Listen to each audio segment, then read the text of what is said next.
Hey guys, how you doing? It's Henry at Mowers and Blowers. So this is part 2 of my Briggs Stratton engine, 125 psi air compressor that Pete Lombardi gave me. This is I want to give you the specs here. It's a Brute 10 gallon, 125 psi, SCFM at 40, 5.1, SCFM at 90 psi, 4.2.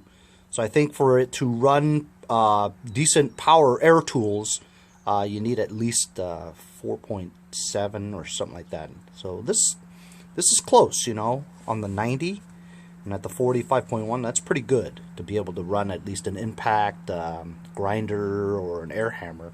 I bought an air hammer because I've always, you know, needed one to get like wheels off of shafts and stuff, and instead of banging, an air hammer should work well. Anyway, so as you know, the gauges, they just stay at 20 and 20. I think that has something to do with, Tony Vento says that because it didn't have an air filter, a lot of crap may have gotten in there and dusted this stuff up, and gauges don't really work well. I mean, they move, it just, they're not at 0, so it's not accurate, you know what I mean? Anyway, so I got a lot of feedback from people. Thanks to my regular subscribers for, you know, chiming in on my projects. I always appreciate the advice.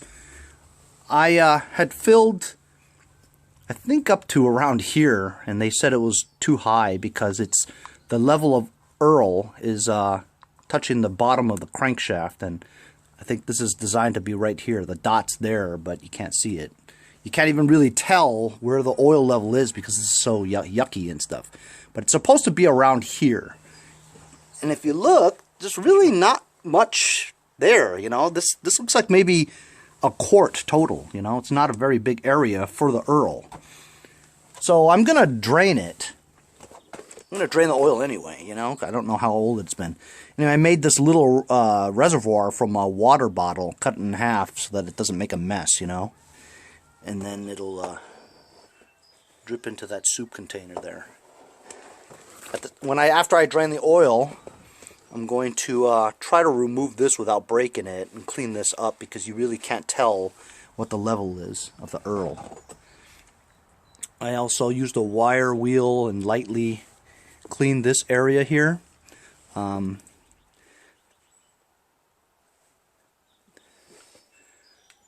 a gasket under here. It's probably the only gasket on this unit. I didn't have a gasket.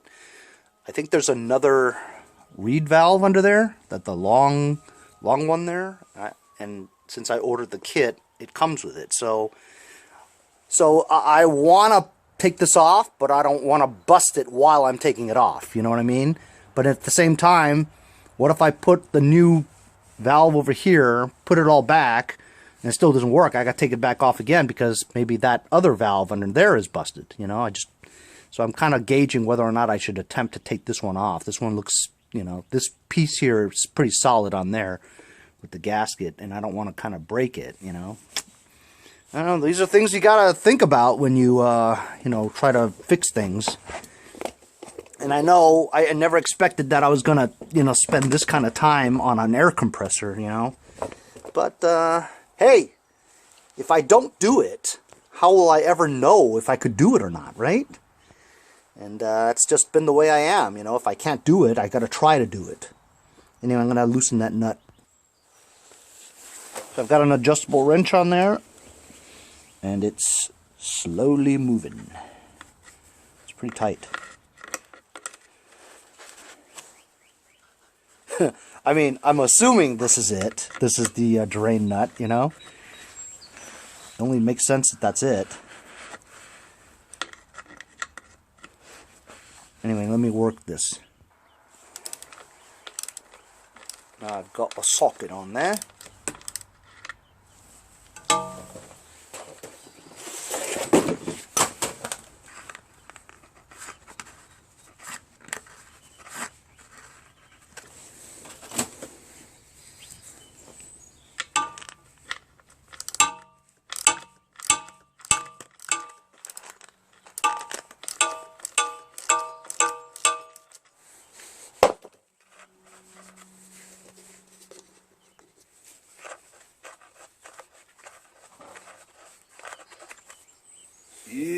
Look at that, guys.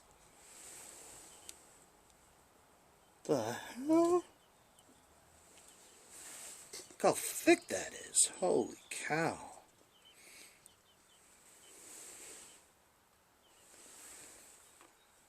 I'm trying to move you here so you can see better.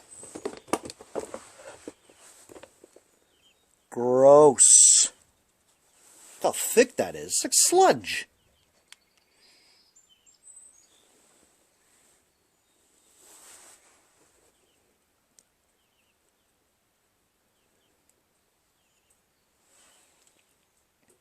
Let that drain. I've got the right side on a slight incline, so it kind of pours out a little bit better. This little soup container is just propped in between these two things, so it holds it there nice and tight, so I don't have to stand there and hold it, you know. In your guys' experience with these things, is that a normal color? Or is that, I mean, is it normally that thick too? It's very thick. And if you look inside, look at some of the sediment that's in there. It's like black and clear. Remember, I added some SAE-30 in there, which I thought was pretty thick. So it's mixed in with the dirty stuff. Apparently you don't need all that much Earl in there. It's going to take a while to drain. Damn, it's been like 5 minutes, still draining. Anyway, in the meantime, I want to show you what I got here. I ordered some power tools. So, there's a cutting tool. Got the Craftsman 1/2-inch impact wrench. I thought that was a pretty good deal. I think that was like $39 or something like that. The air hammer here, 5-piece chisel. That thing was only like 20 bucks. And this thing was like 18 or something like that. I bought the rubber hose from Campbell and Hausfeld. Apparently they're very good air compressor makers, so just got that. You know, all I need now is a working air compressor that has good CFMs, you know. Still draining. Damn, it's still draining.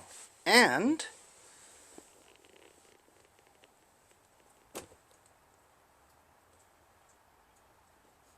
it's it almost filled up that entire quart of there's more than a quarter in there. Maybe there's a quart.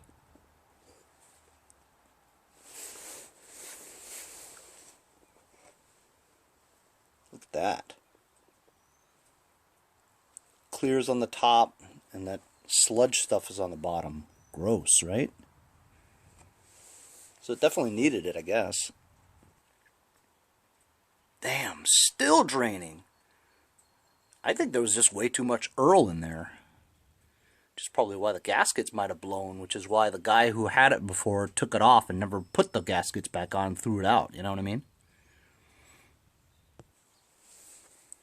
It's finally slowed down a little, so I know it's all the way at the bottom. So it's pretty safe for me to now try to remove this thing here. It's going to make a mess.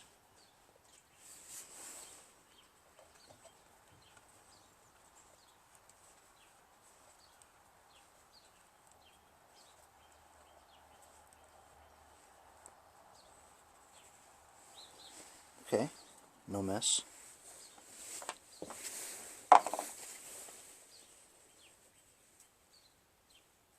I'm going to clean that out so I can see better.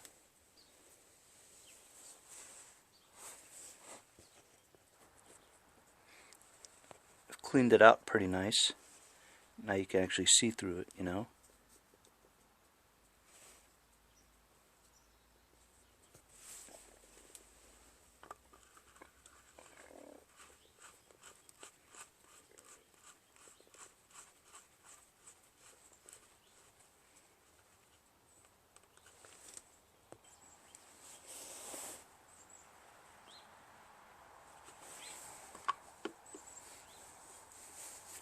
Definitely don't want to go crazy on this plastic. As long as it's on snug. Yep, that's it. 15 minutes, guys. It's still dripping. I've got it at a very, I got a 45-degree angle now, so it's, I'm getting it all out, man. So it's finally stopped. Put the drain plug back in. How about that, huh? For the first time, I actually did not make a mess. Pretty amazing.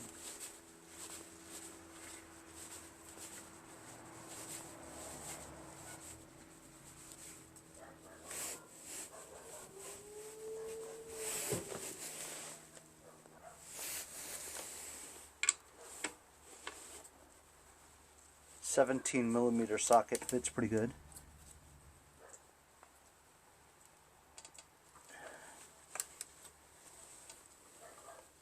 That's it.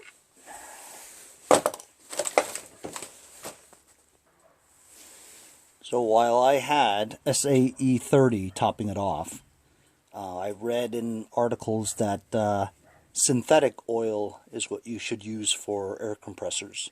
So this is synthetic 5W30 from my friends over at Lucas Oil. This is 1 full quart. It looks like I had put too much in earlier, so I mean I've got more than a quart that drained out, you know. So I'm gonna just put half a quart in there and watch that window as I do it. This is the drain plug. Just comes out like that.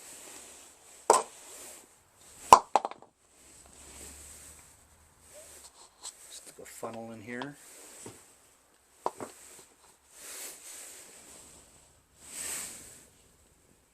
Dump in the Earl.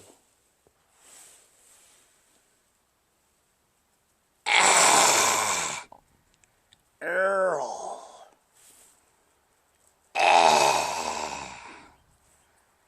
Earl. I only poured a little bit in there and I could see the levels already. So it had way too much Earl. I'm pouring it in.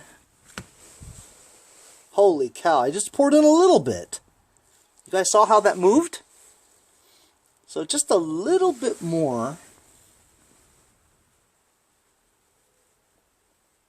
Ooh, look at that. Look at that. I just poured in a little bit, man. Let it settle a little bit and then add. It's supposed to be right at that red little dot there, you know. So when I pour it in, the level goes really high. I guess it then spreads out over the area of the bottom sump pan. And then it goes back down again, see?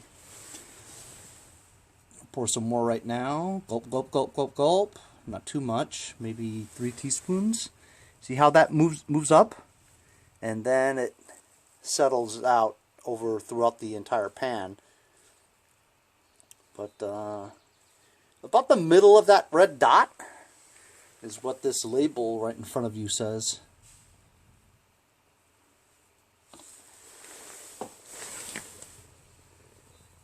Let me show you the label. See that? In the middle of that red dot.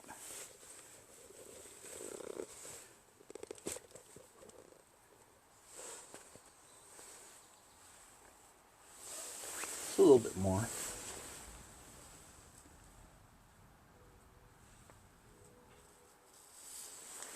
Never thought I'd be making a 3-part series on a damn air compressor. You know what I mean? But you know what? It's a change of pace. It's interesting. Never ever gave an air compressor a moment of thought. I bought my Craftsman one for $99 like 15 years ago. It's worked fine. Never put oil in it. I mean, I put it in the beginning, but haven't maintained it or anything. It's still damn air filter, you know, it still works. So I guess I'm kind of intrigued about this air compressor here, and I'll probably, from this example, probably pay more attention to my air compressors, you know, and maintain them better. But Yeah, that looks good, man. I don't think I'm going to put any more in there. Actually, maybe I'll put just a little bit more because, you know, what happens is once you turn on the engine, right, some of the oil gets splashed around and like in the piston and stuff and takes it up, you know. I'll add a little bit more. That's it. I'm not putting any more in there. But I'll tell you what I'm going to do now. You can see where the level is right now, right? I'm going to move the piston by turning the fan with my hands. Which I'm doing right now. I don't see any difference.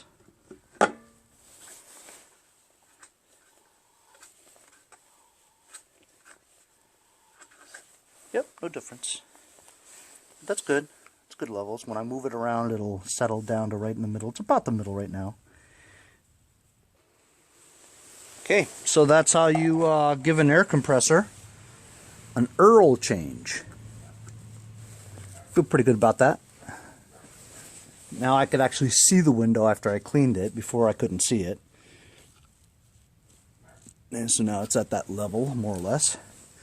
And just going to wait for the gasket and reed valves to come in the mail. And I'll do a third episode on this damn thing. I'm not going to take this top off because this is like solid on there. So, and it really wasn't that hard to do. I don't want to break something if it's fine.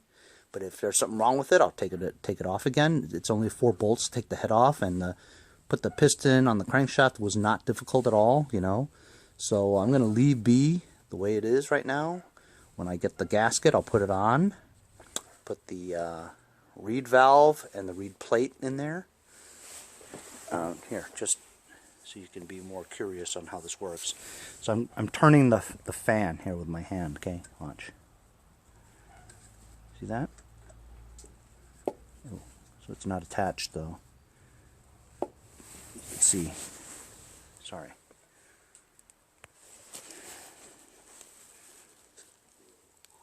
There you go. See? That's what happens is that it pushes air up.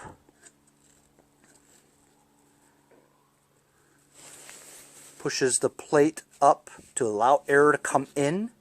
When it goes on the downstroke, the flap closes it, right? These holes, that flap, a plate underneath the reed valve, I guess that is the reed valve, and it prevents air from going back in there again. Then it pushes it up, air goes through in here, right, and fills the tank.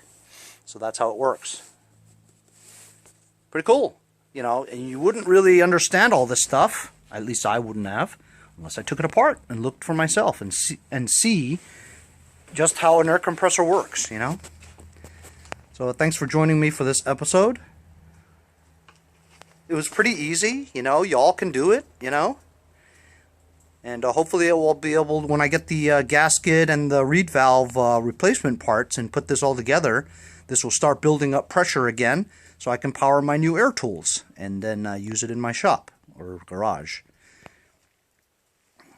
Just a quick update on this thing. So I don't think it's going to be a stator problem. I think that I've got basically that engine shaft, while it is the same diameter and shaft and the length of it is about the same, I think it's off by ½ an inch or something like that. Well, I read up on some stuff and they said that if you have a 1/16th difference in the way it's supposed to be gapped from the crankshaft to the area where the keyway is on the PTO, it's not going to work. As a matter of fact, you could damage stuff. So I'm starting to believe that PTO is not going to work on this engine. Without a despacer fills the space that you normally would have had on the original crankshaft, which was maybe a tad bit longer, you know, and that little bit of difference can make the difference between the PTO working or not. So I don't think it's the horsepower of the engine or the amperage of the battery and the electric current that goes to the electronic PTO. It engages and disengages the PTO fine, but I think because the crankshaft, where it sits and seats inside the electronic PTO, is the issue of it not turning. installing the engine when I engaged the PTO. So that's what I think the problem is. Unless I get some more advice from you guys, I really don't know what else to do with this thing other than park it in the backyard, you know, for now, until I figure out how to get the PTO running. It would be a shame if I just turned this into a mud mower without a PTO, you know what I mean? Well, I mean, without the a mower deck. The mower deck, as you guys know, is in excellent condition, so it would be a shame if this thing didn't work with the mower deck. But, you know, this is a nice tractor, though, you know? I could just, like, this could be my hauling tractor. I could just drive this tractor around town just for fun. Have a trailer, hook up a trailer to it, and that would be it, you know? But then I've got my Craftsman GT6000 garden tractor that doesn't have a deck. I was going to use that as a shop truck, if you will, you know? As you guys know, my next project is probably going to be the Vanguard 16 horsepower horizontal shaft that I'm going to install on the GT6000. That GT6000 does not have an engine mounting plate. The guy that gave me the tractor took it with him when he tried to power a go-kart. So I'm going to have to fabricate and weld some mounting brackets onto the chassis of the GT6000 to accommodate this engine on there. So that's my next project when it gets a little bit warmer. But for now, I want to try to get this air compressor working. And thank you guys very much for watching. And we'll see you guys for part 3 when I get the parts for this thing. And maybe we'll fire this up and see if it works. See you guys next time on Mowers and Blowers. Support my channel. Buy a sticker. Got the bumper sticker too. Thanks for watching, guys. See you guys next time on Mowers and Blowers. Follow my Instagram at Mowers Blowers. Check out my website at mowersblowers.com.